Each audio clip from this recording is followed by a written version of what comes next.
छात्र तेज को संकल्प लेना होगा, हम धर्म की रक्षा के लिए अपने जीवन को लगाएंगे और श्रोतियों को धर्माचरण करके अपने जीवन को आगे बढ़ाना। मैं धर्म की पुनर्प्रतिष्ठा यही लक्ष्य लेकर अपने जीवन में आगे बढ़ना चाहता हूं। चित्रांगद को युवराज घोषित कर दिया था शांतनु ने, और भरी सभा में द्वैपायन की उपस्थिति में गांगे ने भी प्रतिज्ञा की थी कि मैं इस कुरुवंश की रक्षा के लिए अपने जीवन को लगाऊंगा। कृष्ण तुम कहाँ हो, कृष्ण तुम कहाँ हो, मेरे पास आओ, मुझे तुम्हारी बहुत आवश्यकता है, ऐसा पुकार रही थी ना तुम। क्यों रे, पीपल का पत्ता किस लिए बहा है? मां, मैंने सोचा तुम रूठ गई होगी ना, मना नहीं, मैं तुमको छोड़ के आ गया था ना, इसलिए। गुरु कुम्हार शिष्य कुंभ है, गड्डी गड्डी काटत खोट, आंतर हाथ समारी दे, बाहर मारे चोट। महाभारत के ग्रंथ को रखने के पीछे, लिखने के पीछे, उसको पंचम वेद की उपाधि देने के पीछे वेद व्यास जी का एकमेव मकसद यही था, तुम्हारा आचरण क्या है, तुम्हारी मानवीयता क्या है, तुम्हारे गुण धर्म क्या है, तुम्हारे जीवन मूल्य क्या है, ये सिखाना। मित्रों ध्यान रखना, इसको ये मालूम भी नहीं पड़ना चाहिए कि इसका अपराध जग जाहिर हो चुका है और इसके अंदर परिवर्तन भी ले आना चाहिए। महाभारत को देख करके ये जो गलत दिग्भ्रम भारतवर्ष के अंदर फैल गया कि घर में भी महाभारत करा देता है, इससे बड़ा झूठ दूसरा कुछ हो नहीं सकता। महाभारत एक श्रेष्ठतम मनुष्य के निर्माण में सहायक ग्रंथ है, गीता जैसी देववाणी जिसके अंदर वेद व्यास जी ने स्थापित की। हे भृगु, हे अंगिरस, मैंने ये क्या अपराध कर डाला? मन ही मन बोल उठी, रोने लग गई, अविकल अश्रुधारा उसके आंखों से निकलने लगी।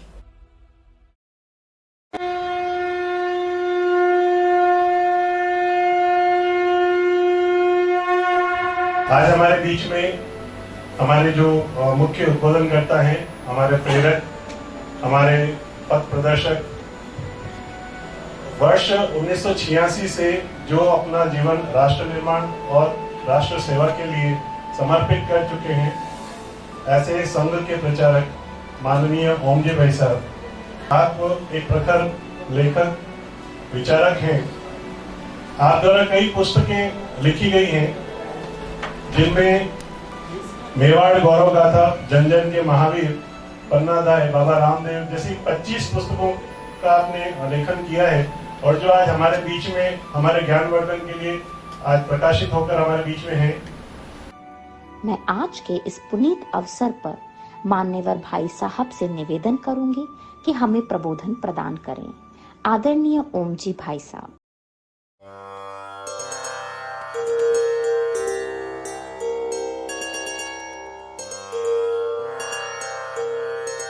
हिंदू भूमे सुरक्षार्थ केशवेन विनिर्मितम् यं संघपोषितं येन गुरुं तं प्रणमाम्यहम्।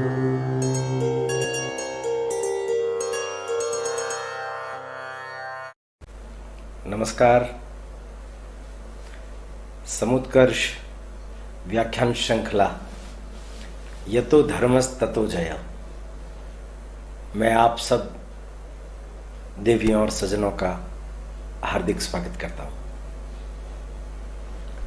हम सब लोगों ने पिछले एपिसोड में भगवान वेद व्यास के संदर्भ में कुछ जानकारी प्राप्त की थी। आज उसका दूसरा पार्ट आपके समक्ष में रख रहा हूं। हमने पिछली बार सुना था महा अथर्णव जाबाली के आश्रम में वेदव्यास, द्वैप कृष्ण, द्वैपायन कृष्ण, ये अपने मित्र पेल के साथ दुर्घटनावश पहुंच गए थे। और जब महाअथर्वण जाबाली को ये मालूम पड़ा कि ये वेद त्रयी वशिष्ठ से जो शाखा चलती है उनके परंपरा में पराशर जो मुनि हुए उनके सुपुत्र हैं, तो उन्होंने उनके ऊपर मारण मंत्र का प्रयोग करने का निश्चय किया। महाअथर्वणों ने ही ये जो धर्म क्षेत्र है, जो 5 स्मैन तक तालाबों से पूरा लंबा चौड़ा एक क्षेत्र बना हुआ है, उसको शापित कर दिया। वहां भेड़िया, भूत, प्रेत, राक्षस, उन लोगों का निवास हो गया। अब वो धर्म क्षेत्र नहीं, भस्म क्षेत्र हो गया। जब महाअथर्वण जाबाली ने उनके ऊपर यह प्रयोग करने का निश्चय किया तो उनके पुत्र सुमंतु और उनकी बेटी वाटिका दोनों को मालूम पड़ गया। ये जो सुमंतु और वाटिका है ये जुड़वा है। बाद में बेटी हुई, पहले बेटा हुआ। जाबाली ऋषि का इन दोनों के प्रति बहुत प्रेम है। इन्होंने दोनों को यज्ञोपवीत दीक्षा दी। 12 वर्ष तक ब्रह्मचार्य व्रत पूरा निभाने के बाद यह भी पूर्ण रूपेण अथर्व वेद में निष्णात हो। अब ये जो इनकी बेटी वाटिका है, इन्होंने जब द्वैप को देखा तो स्वतः ही अनजाने में इसके मन में प्रेम का अंकुरण हो गया। पिता के द्वारा जब मारण प्रयोग होगा तो ये बचेगा नहीं, इसलिए इनको यहां से निकालना आवश्यक है।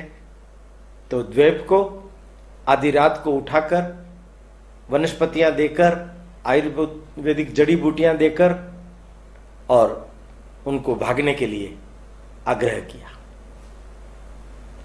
द्वैप समझ गए थे, वनस्पति ली, थैला लिया और वो वहां से भाग निकले। और जैसा कि हमने पिछली बार सुना, वे हस्तिनापुर पहुंच गए। हस्तिनापुर में प्रतीपेश्वर शिव मंदिर, बहुत बड़ा मंदिर है। महाराज शांतनु, उनके पिताजी ने उनको बनाया था। वहां पहुंचने पर उनको मालूम पड़ा कि महाराज शांतनु 56 वर्ष की अवस्था के हैं और वो अस्वस्थ हो गए। बहुत सारे लोग आ रहे हैं, तांत्रिक, मांत्रिक, जांत्रिक, जड़ी बूटियां, औषधियां, राजवैद्य, सब प्रकार के प्रयोग हो गए, किंतु उपचार नहीं हो रहा। श्रोतीय, जो श्रुति का पालन करते हैं, वे वहां जाते हैं, राजा को आशीर्वाद देते हैं, किंतु अभी तक राजा बेहोश है, आंखें खुली नहीं है, सब चिंतित है। महारानी सत्यवती, वही मछुआरी, मत्स्यगंधा कन्या, गांगेय, गंगापुत्र देवव्रत, जिन्होंने भीषण प्रतिज्ञा की थी, जिसके कारण से वो भीष्म पितामह कहलाए। सत्यवती से विवाह करने के पश्चात शांतनु के 2 पुत्र हुए, चित्रांगद और विचित्रवीर्य, वे भी वहां थे। सब लोग उनको घेरे हुए रहते थे। राज पुरोहित विभूति, वो भी वहां अपनी उपस्थिति दर्ज कराता था। इस सारी व्यवस्था को ठीक ढंग से संचालित करने के लिए युवा मंत्री कुणिक,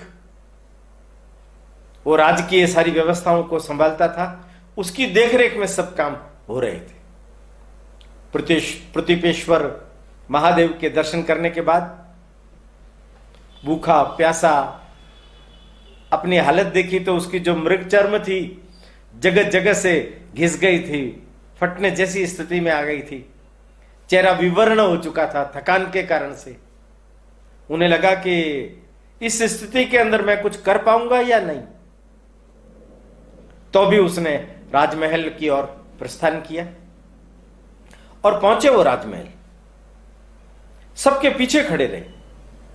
धीरे धीरे धीरे धीरे नंबर आता रहा तो कुणिक ने जैसे ही इनको देखा और रोका, इनका जो लिया था उसको देख करके उसके मन में कुछ संशय पैदा हुआ। कौन हो आप? उनका मेरा नाम द्वैप कृष्ण है। तो कहां से आए हो? उनका मैं भस्म क्षेत्र से। भस्म क्षेत्र से? वहां से तो आजकल कोई बच करके नहीं आ सकता। किस गोत्र के हो? उन पाराशर गोत्र। पाराशर कहां है आजकल महामुनि पाराशर? उनका अभी 4 महीने पहले ही देहावसान हुआ है। देहावसान हो गया? यह खबर आपको किसने दी? मैं खुद वहां था। आप खुद? आप? मैं उनका पुत्र। वो एकदम हिचकिचा गए। भीड़ का दबाव देख करके उसको आगे किया। द्वैप आगे की तरफ बढ़ने लगे।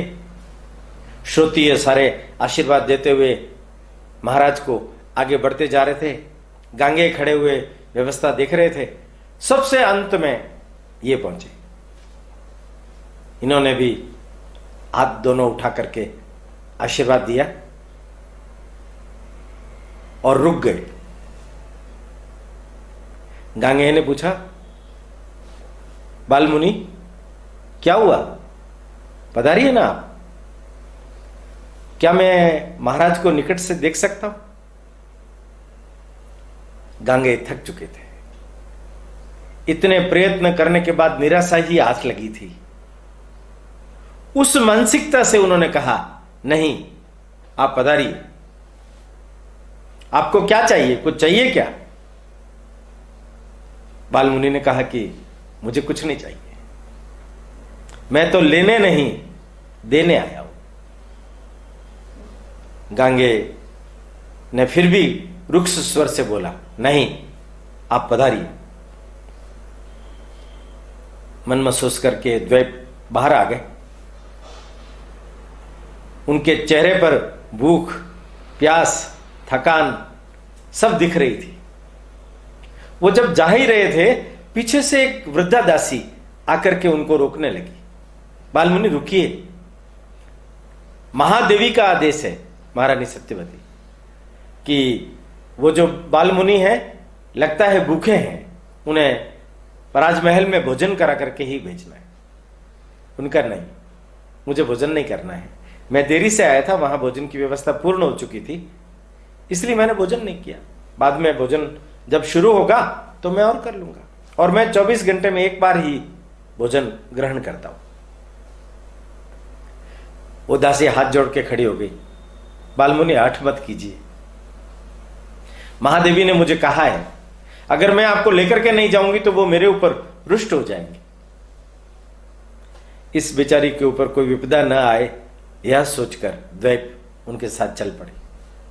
गए तो देखा महारानी खड़ी है। ये गए, भोजन किया। भोजन करने के बाद में महारानी ने उनको पूछा, बालमुनि कोई कष्ट तो नहीं हुआ? नहीं, मुझे कोई कष्ट नहीं है। इतने में हवा के वेग से सत्यवती के सिर के ऊपर का पल्लू नीचे निकल गया। उनका चेहरा सामने आ गया। वो चेहरा देख करके द्वैप एकदम उठ करके खड़े हुए, चकित हो गए। उनके हाथ से दंड कमंडलू गिर पड़े। थरथराते हुए हाथ जोड़ करके कहने लगे, मां। सत्यवती ने उनको देखा। कृष्ण राजकीय मर्यादाओं को दूर कर दास दासियों की उपस्थिति में भी उसने अपने पुत्र को पुकारा। दोनों मां और पुत्रों को 13 साल पुरानी स्मृति हो आई। 5 साल का द्वैप घर छोड़ करके चला गया। 13 वर्ष अपने पिता के साथ, 12 वर्ष का ब्रह्मचर्य पालन, श्रुतियों का अभ्यास, विविध मुनि पाराशर के शिष्यों के द्वारा स्थापित आश्रमों की यमुना के तट पर परिक्रमा, बद्री आश्रम तक जाकर के आना, मंत्रों को सीखना। 13 वर्ष का यह कालखंड बीत गया। 13 वर्ष के बाद में मां और पुत्र का मिलन हुआ। दोनों की आंखों से निर्जर आंसू बह रहे हैं। तू मुझे 13 वर्षों के बाद में भी पहचान गया। मां, तुम्हारी वही चमचमाती हुई आंखें, तुम्हारे वो कोमल चरण कमल और तुम्हारा तेजस्वी मुखमंडल कौन विसार सकता है। तो क्या तू मुझे याद करता है? हाँ मां, हमेशा। और अभी अभी तो मुझे लगा तुम भी याद कर रही हो। कृष्ण तुम कहां हो, कृष्ण तुम कहां हो, मेरे पास आओ, मुझे तुम्हारी बहुत आवश्यकता है, ऐसा पुकार रही थी ना तुम। हाँ, तुम्हें कैसे मालूम हुआ? मैंने तुम्हें कहा था ना जाते समय, मुनि पाराशर ने भी आशीर्वाद दिया था, मां जब पुकारेगी तब मैं आ जाऊंगा। और मां, मैं कल्पी भी गया था और वहां सब लोग चले गए, है ही नहीं कोई वहां। शापित क्षेत्र हो गया वो भी, मैंने उसको आह्वान करके ठीक किया। और मां, मैंने एक घड़ा लेकर के उसके अंदर पीपल का पत्ता रखा और तुम्हारी तरफ बहा दिया।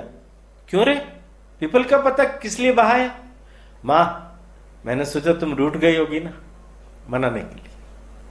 मैं तुमको छोड़ के आ गया था ना, इसलिए। मां और पुत्र का यह वार्तालाप, इसी बीच में चित्रांगद और विचित्र वीर्य आ गए। मां ने दोनों को कहा, प्रणाम करो महामुनि को, ये पाराशर ऋषि के पुत्र हैं द्वैप कृष्ण। उन्होंने प्रणाम किया। फिर उसने अपनी सारी परिस्थिति बताई सत्यवती ने कि मैं तुम्हें क्यों याद कर रही थी। गांगेय ने अपनी प्रतिज्ञा को अभी सार्वजनिक किया नहीं। शांतनु ने अभी चित्रांगद को युवराज घोषित किया नहीं। मेरे पुत्रों का भविष्य क्या होगा मुझे नहीं मालूम। अभी तो महाराज का भविष्य क्या होगा यह भी नहीं मालूम। बहुत विकट संकट में फंस गई हूं पुत्र। अगर तुम्हारे पिता होते तो मैं उनसे कहती कि संजीवनी विद्या का प्रयोग करके तुम इन्हें जीवित कर दो फिर से। क्या तुम उनसे कुछ मंत्र सीखे हो? उनका हाँ, कुछ सीखा, मैं प्रयोग कर सकता, मुझे विश्वास है महाराज ठीक हो जाए। उन्होंने गांगेय को बुलाया। गांगेय, ये पाराशर मुनि के पुत्र हैं द्वैप कृष्ण। यह कुछ प्रयोगों से महाराज को ठीक कर सकते हैं। गांगेय ने उनकी स्थिति को देख करके विश्वास नहीं किया, किंतु इन्होंने कहा कि कल से प्रयोग शुरू होगा।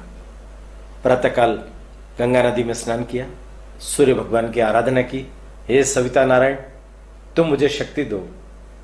ये श्रुति है, ये तुम्हारी ही शक्ति है। इन श्रुतियों में इतनी ताकत है कि वो महाराज को जीवन दान दे सकेगी। यज्ञ वेदी सामग्री वगैरह मंगवा ली थी, उन्हें लेके आ गया था। यज्ञ वेदी प्रज्वलित की मंत्रोच्चार के साथ में। अग्नि देवता, वरुण देवता, सबके देवताओं का आह्वान किया और त्रयी विद्या की जितनी श्रुतियां थी वो बोलने लगे। राजपुरोहित विभूति देख करके बड़ा दंग था कि त्रयी विद्या पर इतना अधिक अधिकार। और उसके बाद में उन्होंने अथर्ववेद के मंत्र जो पेल के ऊपर प्रयोग करते समय में जाबाली ने बोले थे, वो उनके मुख के ओष्ठ की दिशा को ध्यान में रखते हुए वो सीख गए थे। और वो वनस्पतियां वाटिका ने उन्हें दी थी, वो लेके आए थे। उन्होंने भस्म को लिया, उनके सिर पर, सीने पर, पैरों पर, हथेलियों पर, पगथलियों पर, सब पर लगाया। ऐसा 2-3 बार प्रयोग किया और फिर अपने पास जो वनस्पति थी उसको घिस करके उसका घोल बना करके राजा के होठ पर 2-3 बूंदे डाली। 2-3 बार इस प्रयोग को करने से राजा के शरीर में हलचल पैदा हुई, सब चमत्कृत हो गए। राजा ने धीरे धीरे आंखें खोली, गांगेय को देखा, फिर आंखें बंद कर ली, फिर आंखें खोली, महारानी सत्यवती को देखा, फिर आंखें बंद कर ली। द्वैप को लगा प्रयोग सफल हुआ है। कहने लगे, गांगेय 9 दिन तक ये प्रयोग चलेगा और 9 दिन में 9वें दिन महाराज स्वयं चलने लग जाएंगे।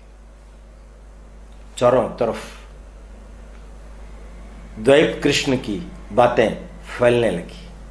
एक कोई युवा सन्यासी आया है, एक कोई बाल मुनि आया है।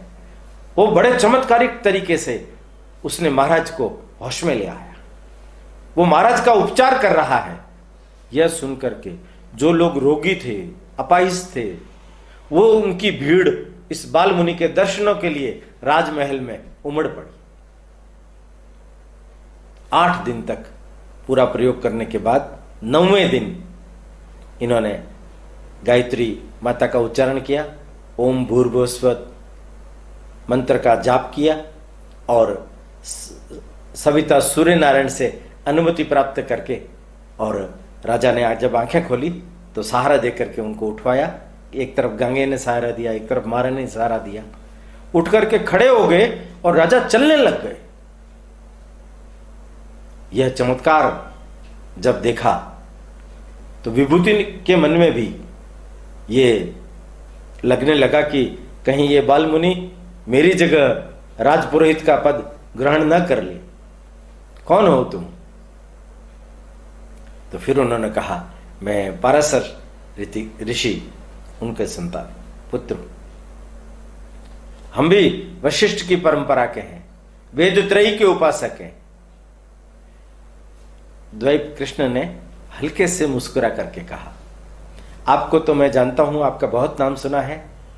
गंगा के तट पर जितने श्रुतियों के आश्रम हैं उन सबके महागुरु आप स्वयं ही हो। किंतु क्षमा कीजिए, गंगा की तट पर जितने आश्रम बने हुए उसमें जितने श्रोतीय रहते हैं वे धर्म की अनुपालना कठोरता पूर्वक नहीं करते। और मैं केवल वेद त्रयी नहीं, वेद चतुर्थ अथर्व वेद उसका भी उपासक। अभी मैं सीखा नहीं हूं, किंतु मेरी इच्छा है योग्य गुरु के पास जाकर के मैं इस विद्या को अवश्य सीखूंगा। भड़क गए विभूति। वेद त्रयी के प्रति उनकी बड़ी जबरदस्त आस्था थी, किंतु गांगे ने उन्हें शांत किया।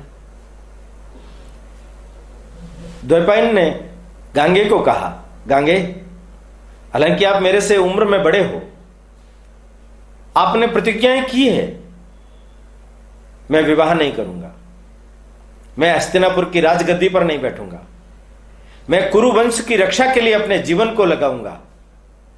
अपने जीवन में कठोरता पूर्वक कोई भी निर्णय करना सरल होता है, किंतु अपने जीवन के आदर्श को लोगों के सामने रख करके उन्हें अनुकरण के लिए उत्प्रेरित करना कठिन होता है।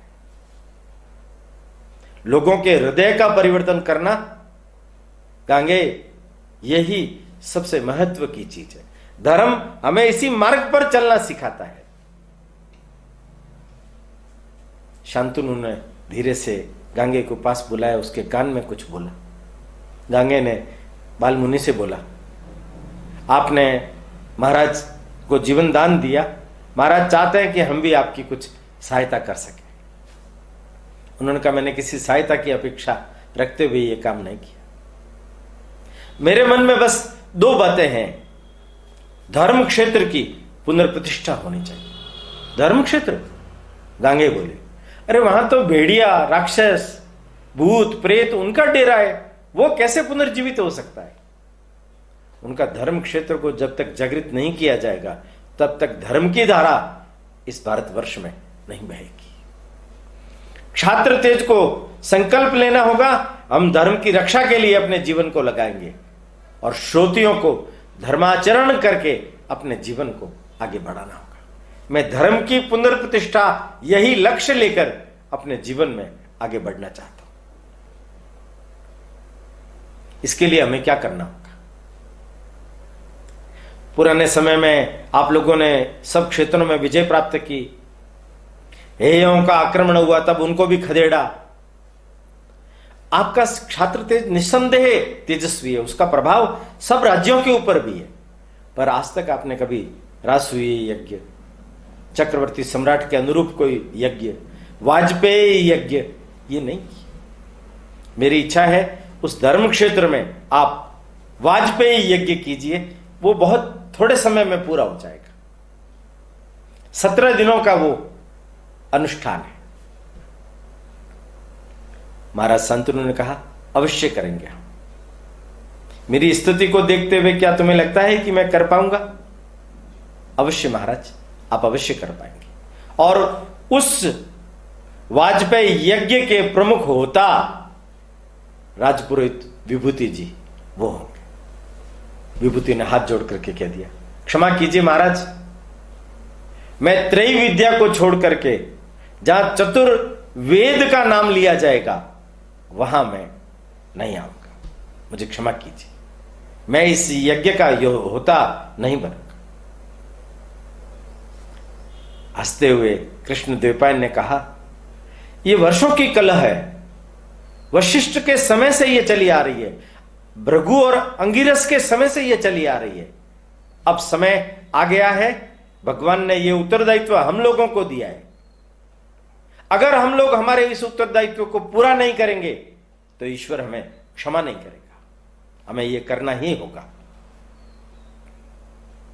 ऐसा कहकर के अपना दंड कमंडल उठाया और बाल ऋषि अपने मंदिर की ओर प्रस्थान। शाम के समय भोजन करते थे। उस में छोटे छोटे बच्चे विद्यार्थी शिक्षा ग्रहण करते थे, पहले उन सबको भोजन ग्रहण करवाते थे, उसके बाद में वो भोजन करते थे। कुणिक उनकी सारी व्यवस्था करते थे। कुणिक को मालूम था बाल मुनि एक ही समय भोजन करते हैं, ठीक ढंग से उनको भोजन मिले उसकी व्यवस्था की जिम्मेदारी मेरी है, वो पूरी करता था। महाराज से अनुमति लेने के लिए वेद व्यास गए। अब मैं वापिस जा रहा हूं धर्म क्षेत्र। आप लोग अगर तिथि चैत्र का जो महीना है उससे 4 दिन पहले वहां काम चालू हो जाए। गंगे ने आश्वासन दिया, मैं आज ही शिकारियों को, वन कर्मियों को, सैनिकों को भेज करके उस पूरे स्थान की सफाई, स्वच्छता और यज्ञ की सारी तैयारियों की व्यवस्था करता। ये वापस मंदिर में आए और कुणिक को पूछा, कुणिक, राजपुरोहित विभूति जी का स्थान, निवास कहां है? उनका वो तो संकरी गलियों के बीच में, एकदम राज्य के भीतरी भाग में। मैं उनके घर जाना चाहता हूं। उनके घर? क्या करोगे तुम वहां? मैं मिलना चाहता हूं। छोटे छोटे संकरी गलियों में से दोनों पैदल चलते चलते वहां पहुंचे। कुणिक अंदर जाकर के समाचार देकर के आए कि द्वैप कृष्ण आपके दर्शनार्थ पधारे हैं। विभूति भी आए थे, बाहरी चौक में बैठे थे। वहां चौक में उनके 90 वर्षीय पिता ब्रह्मिष्ठ, जो पहले कुलगुरु थे, उन्होंने अपने कुलगुरु पद का त्याग किया, उसके बाद विभूति कुलगुरु बने।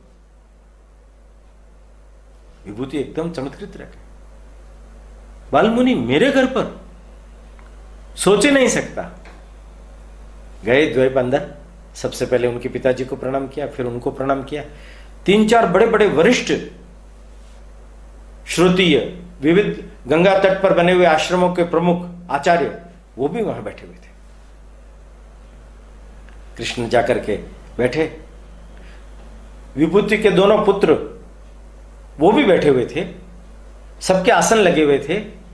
इन लोगों ने बाजूबंद सोने का पहन रखा था। ये इनकी प्रतिष्ठा के अनुरूप इनको परंपरा से पालन करने के लिए दिया गया था। द्वैप ने हाथ जोड़ करके कहा कि वहां आज गलती से मेरे मुंह से यह निकल गया कि गंगा तट पर जो श्रोतीय रहते हैं वो धर्म का पालन नहीं करते। मुझे लगा मुझे ये नहीं बोलना चाहिए था, ये मुझसे गलती हुई, मैं उसके लिए क्षमा मांगने के लिए आया।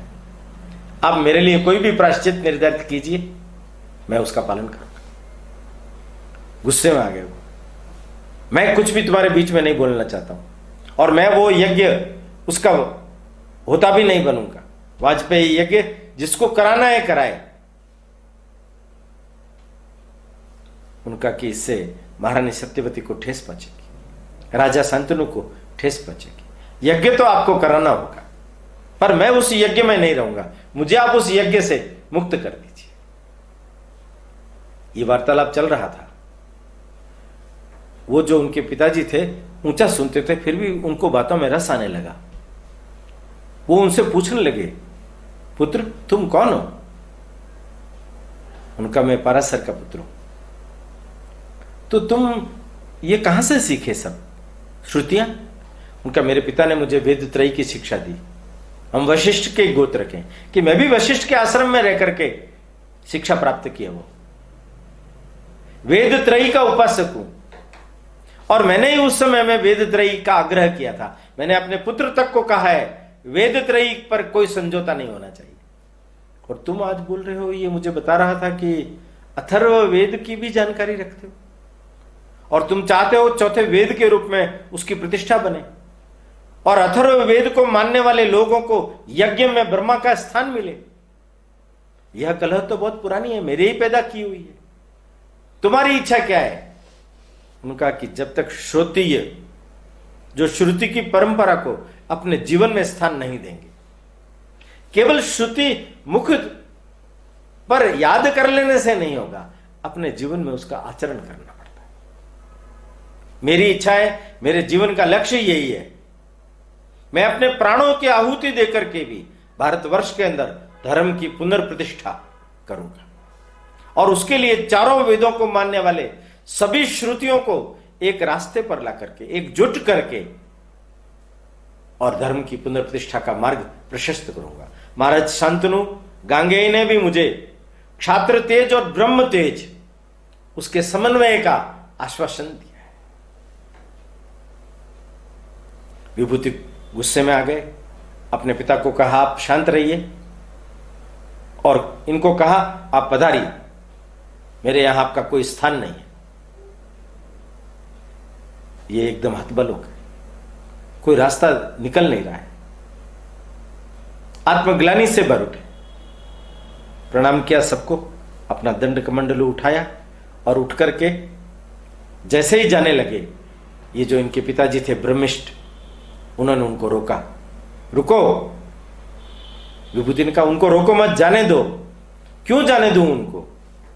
ऐसा श्रोत्रिय, ऐसा तेजस्वी सन्यासी मैंने मेरी जिंदगी के अंदर पहली बार देखा है। पुत्र तुम कोई चिंता मत करो, मैं तुम्हारी आत्मनिष्ठा, साहस उससे प्रभावित हुआ हूं। ये जो धर्म प्रस्थापना का तुम्हारा संकल्प है, मैं तुम्हारे साथ हूं। मैंने अपने विभूति के लिए कुलगुरु का पद त्याग कर दिया था, और विभूति अब अभी धमकी दे रहा है मैं राजगुरु का पद त्याग करके सन्यासी बन जाऊंगा। तो यह सन्यासी बन जाए भले, किंतु मैं फिर से कुलगुरु का पद ग्रहण करके और तुम्हारे वाजपेयी यज्ञ का प्रमुख होता अधर्वयु बनूंगा। कली कली खिल गई दैव कृष्ण की, प्रसन्न हो गए। एक अनपेक्षित मित्र प्राप्त हो गया।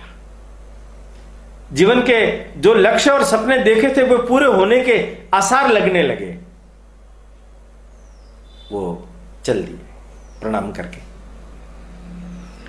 यमुना के किनारे पर उनके पिताजी के द्वारा बसाए गए, उनके शिष्यों के द्वारा बसाए गए, पिताजी के साथ जितनी बार वो उनके आश्रमों में गया था उन सब के पास गया, और वाजपेयी यज्ञ हो रहा है, तुम सब लोगों को चलना है, उस यज्ञ में भाग लेना है। उन सब को लेकर के, और एक दिन अचानक महर्षि जाबाली महाअथर्वण उनके आश्रम में, पहाड़ी के ऊपर आश्रम था उनका, पहाड़ी से चलते चलते पहुंच गए। आश्रम के बाहर गया, रोक दिया गया। सुमंतु दौड़ा दौड़ा आया। जाबाली एक गुफा के अंदर बैठे हुए साधना कर रहे थे। चित्त अस्थिर होता था तब वो गुफा में आके शांत होते थे।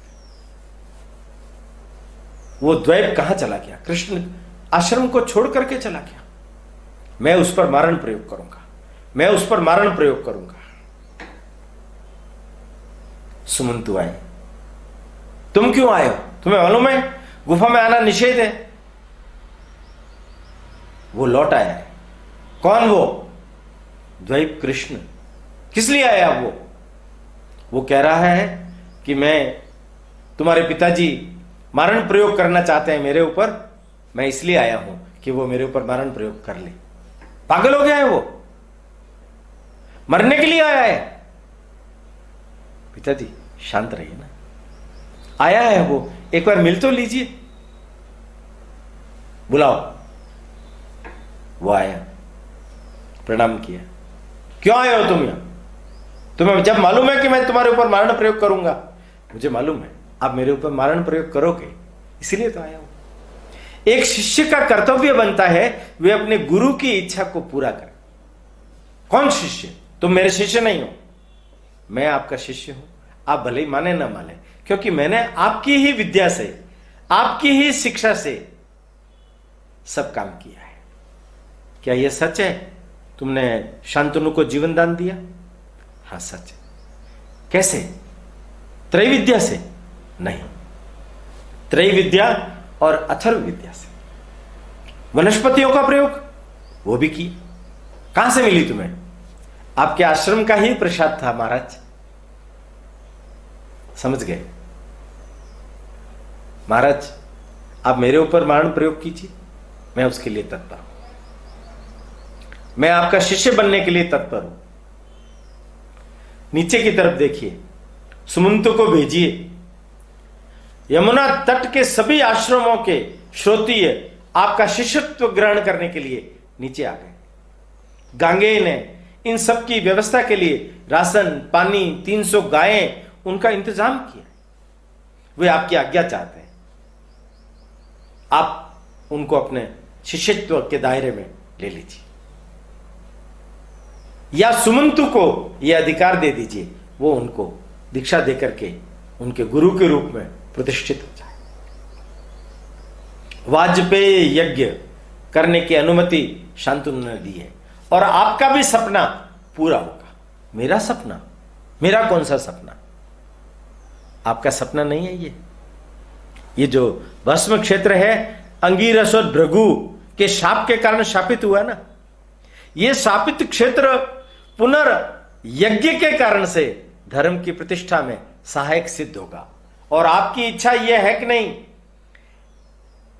कि भृगु ऋषि और अंगीरस ऋषि के द्वारा प्रतिपादित अथर्व वेद को चौथे वेद के रूप में प्रतिष्ठा प्राप्त हो, और आपको यज्ञ का होता ब्रह्मा ये बनाया जाए। तुम मेरे मन की बात कैसे जानते हो? क्या तुम मन पढ़ना जानते हो? वो मुस्कुराया। मैं नहीं जानता, ये तो गुरुदेव की मेरे ऊपर कृपा है।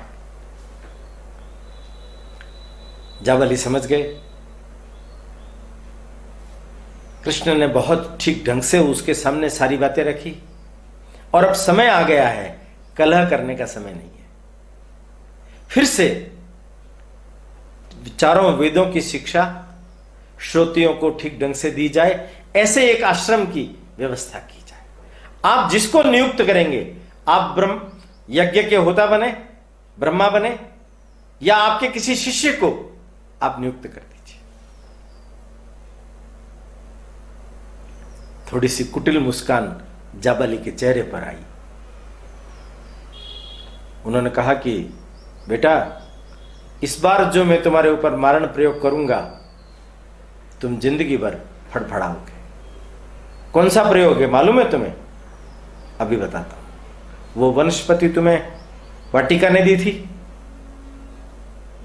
वो मुस्कुरा करके कहने लगे, हां, बस उसको भी दंडित किया जाएगा। इस अपराध की सजा उसको भी मिलनी पड़ेगी। और देखो, वो अभी आसपास ही होगी, कहीं न कहीं सारी बातें सुन रही होगी। आवाज लगाई उन्होंने, वाटिका बेटा। वो तुरंत दौड़ करके पीछे ही खड़ी थी, आ गई। तुम यहां क्या कर रही थी? कोई अंदर ना आ जाए इसलिए मैं पीछे खड़ी हुई सुरक्षा व्यवस्था संभाल रही थी। तो तुमने हमारी सारी बातचीत सुनी? आप इतना जोर जोर से ऊंचा बोल रहे थे, तो क्यों नहीं सुनूंगी? हंस करके वाटिका ने उत्तर दिया, बैठो यहां।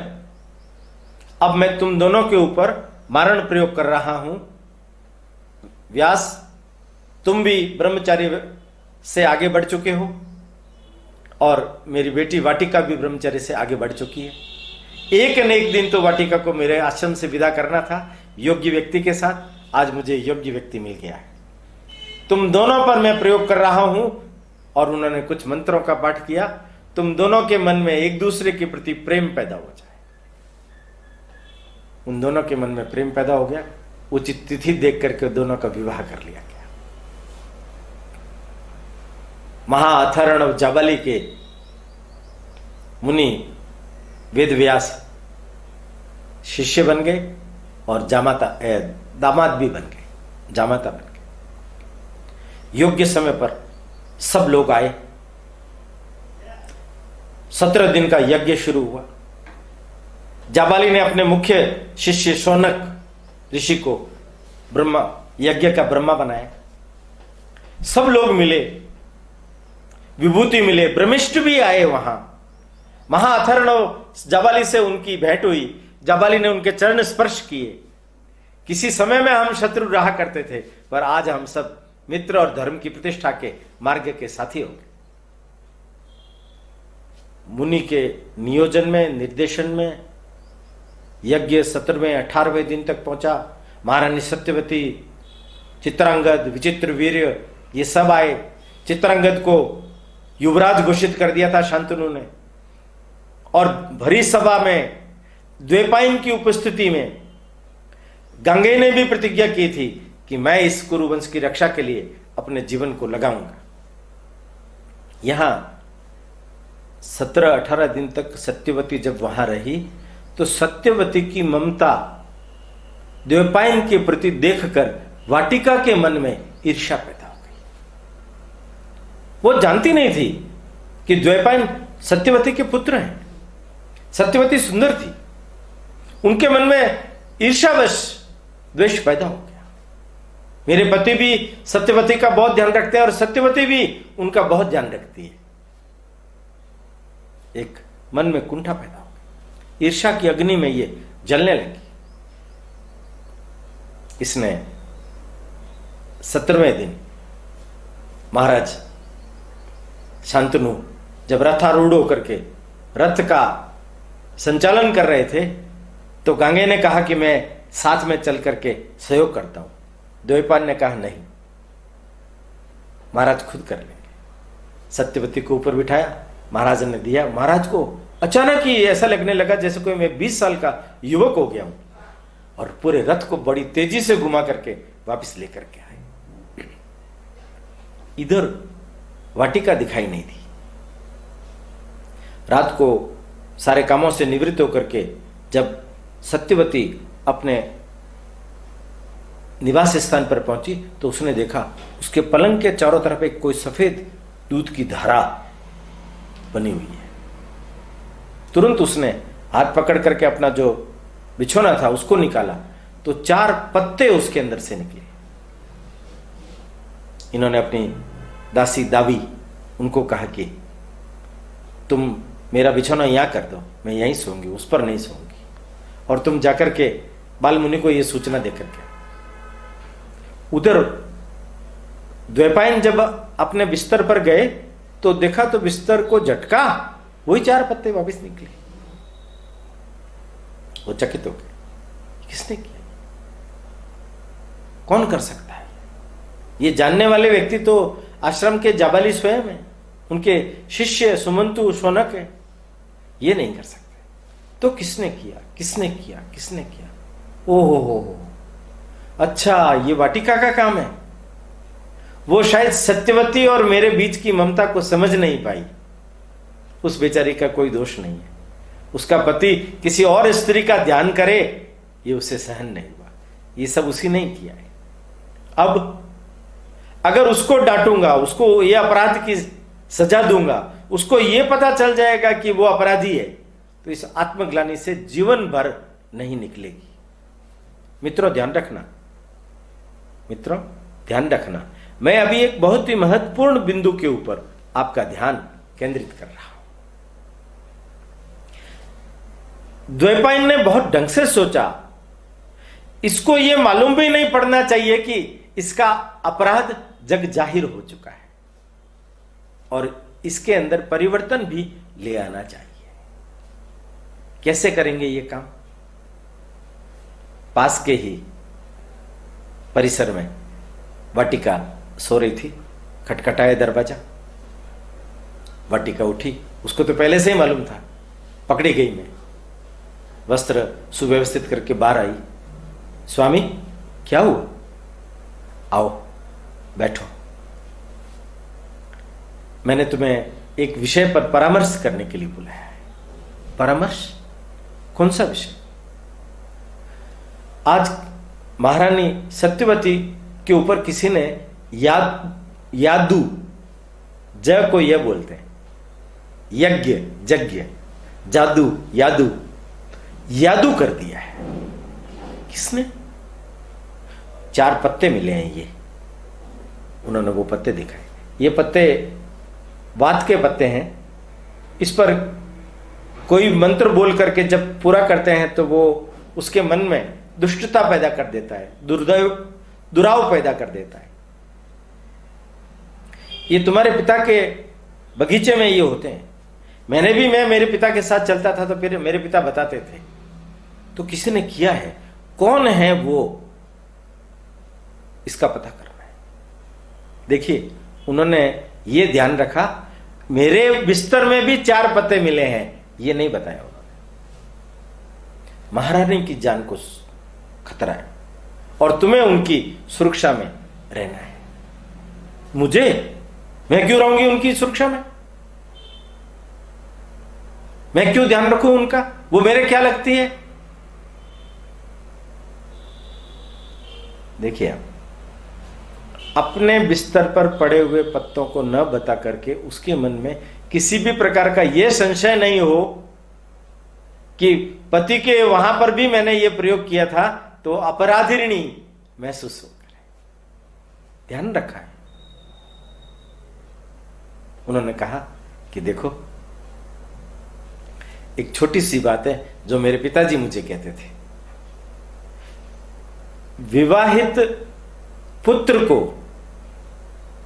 अपने और अपनी माता के बीच में अपनी पत्नी को नहीं लाना चाहिए, और विवाहित स्त्री को भी अपने पति और अपनी सासू उन दोनों के बीच में कभी भी नहीं पड़ना चाहिए। ध्यान रखिए, ये जीवन में इस नियम का पालन अगर हर एक परिवार में होने लग गया तो ग्रह कलह हमेशा हमेशा के लिए समाप्त हो जाएगा। यह भारतवर्ष के अंदर चलने वाली दहेज प्रथा, भारतवर्ष के अंदर ससुराल की ओर से जो बहुओं के ऊपर अत्याचार किए जा रहे हैं, उन सब समस्याओं का ये एक हल उस कालखंड में मुनि पाराशर ने बता दिया। किंतु मनोविज्ञान को भी समझिए, जब कभी भी किसी भी चीज के बारे में हमें मालूम पड़ता है कि सामने वाला व्यक्ति अपराधी है, उसको यह नहीं मालूम पड़ने देना चाहिए कि तुम अपराधी हो, नहीं तो इंटरनल रिपेयरिंग कैसे होगी। आप सब लोगों ने एक पुरानी कहावत सुनी है ना, गुरु कुम्हार शिष्य कुंभ है, गड्डी गड्डी काटत खोट, आंतर हाथ समारी दे, बाहर मारे चोट। कितना मनोवैज्ञानिक तरीके से द्वैपायन ने अपनी पत्नी वाटिका को सारी बातें समझा दी। तो वाटिका ने कहा यह बात तो ठीक है, किंतु सत्यवती कौन सी आपकी माता लगती है? उन्होंने कहा कि वो मेरी मां है, उसी ने मुझे जन्म दिया है। उसने जन्म दिया? वो महारानी से पहले मुझे जन्म दे चुकी थी। क्या थी वो एक मछुआरन कन्या थी। 5 वर्ष तक मां और पुत्र हम साथ रहे। 13 वर्ष तक मैं पिता के साथ रहा हूं, और उस दिन जब मैं तुमसे मिलकर के वो वनस्पति लेके शांतनु के पास में गया, तब देव योग से मुझे मेरी माता के दर्शन हो गए और मां और पुत्र का मिलन फिर से हो गया। वो आपकी मां है? हाँ। ओह ओह, आत्मग्लानि से भर उठी वाटिका। हे भृगु, हे अंगिरस, मैंने ये क्या अपराध कर डाला? मन ही मन बोल उठी, रोने लग गई। अविकल अश्रुधारा उसके आंखों से निकलने लगी। प्रायश्चित हो गया, मन का पाप धुल गया, संशय धुल गया, ईर्ष्या धुल गई, एक श्रद्धा, एक आदर, एक अनन्यतम प्रीति, प्रेम, ममता, वात्सल्य ये पैदा हो गया। देखिए आप द्वैपायन के इस वशीकरण प्रयोग को समझिए, जिसने उसको आत्मग्लानि से बचा दिया और उसके जीवन में रूपांतरण ले आए। सुबह वाटिका को लेकर के मां के पास गए। मां ने पूछा कि कुछ मिला सुराग? मिल जाएगा, ये अब आपके पास रहेगी, ये सुरक्षा करेगी, ये खुद सब विद्या की जानकार है, चारों वेदों की जानकार है, ये आपके साथ रहे। तुम मेरे साथ रहोगी क्या? हां, वो उनके साथ हो गए। यज्ञ पूरा हुआ, यज्ञ पूरा हुआ और वो लोग अपने हस्तिनापुर की ओर लौटने लगे। वेद व्यास ने बाद में उस आश्रम की पूरी व्यवस्था की। चतुर्वेद, ये चौथा अथर्वण वेद, उसके लिए सुमंतु को नियुक्त किया प्रमुख अधिकारी। गौतम ऋषि जो उनके पिता के सबसे प्रमुख शिष्य थे, उनको उस आश्रम का प्रमुख बनाया। स्वयं परामर्शदाता बन करके, क्योंकि मुझे विचरण ज्यादा करना पड़ेगा, मुझे इधर उधर जाना आना ज्यादा पड़ेगा, इसलिए सूर्य आश्रम के धर्म क्षेत्र फिर से जागृत हो गया। धर्म की प्रतिष्ठा करने के लिए, नए श्रोतियों को प्रशिक्षण देने के लिए, नए सन्यासियों का निर्माण करने के लिए ये फिर से एक नया प्रयोग कृष्ण द्वैपायन ने शुरू किया। वो मुनि की उपाधि से विभूषित हो गए। महर्षि शंकराचार्य, आद्य गुरु शंकराचार्य के बाद भारतवर्ष के अंदर सन्यासियों की एक नई परंपरा जो शुरू हुई थी, उससे हजारों साल पहले वेद व्यास ने धर्म की प्रतिष्ठा के लिए उस समय बहुत प्रबल काम किया। उनका स्वयं का जीवन अगर इस प्रकार का श्रेष्ठतम, आचरणीय, धर्मनिष्ठ नहीं होता तो शायद वो महाभारत की संकल्पना भी नहीं कर पाते। महाभारत के ग्रंथ को रखने के पीछे, लिखने के पीछे, उसको पंचम वेद की उपाधि देने के पीछे वेद व्यास जी का एकमेव मकसद यही था, मनुष्य को मनुष्यता और धर्म सिखाना। तुम्हारा आचरण क्या है, तुम्हारी मानवीयता क्या है, तुम्हारे गुण धर्म क्या है, तुम्हारे जीवन मूल्य क्या है, ये सिखाना। महाभारत को देख करके ये जो गलत दिग्भ्रम भारतवर्ष के अंदर फैल गया कि घर में भी महाभारत करा देता है, इससे बड़ा झूठ दूसरा कुछ हो नहीं सकता। महाभारत एक श्रेष्ठतम मनुष्य के निर्माण में सहायक ग्रंथ है। गीता जैसी देववाणी जिसके अंदर वेद व्यास जी ने स्थापित की। ऐसे श्रेष्ठतम चरित्र जिन्होंने अपने जीवन के द्वारा लोगों के जीवन में परिवर्तन लाने का प्रयास किया। गांगे को भी कहा ना, खुद की साधना सरल है पर दूसरे के जीवन में साधक बनना यह कठिन है, उसके जीवन में परिवर्तन करना यह कठिन है। वेद व्यास जी अपने जीवन से ये दिखा रहे हैं, सिखा रहे हैं।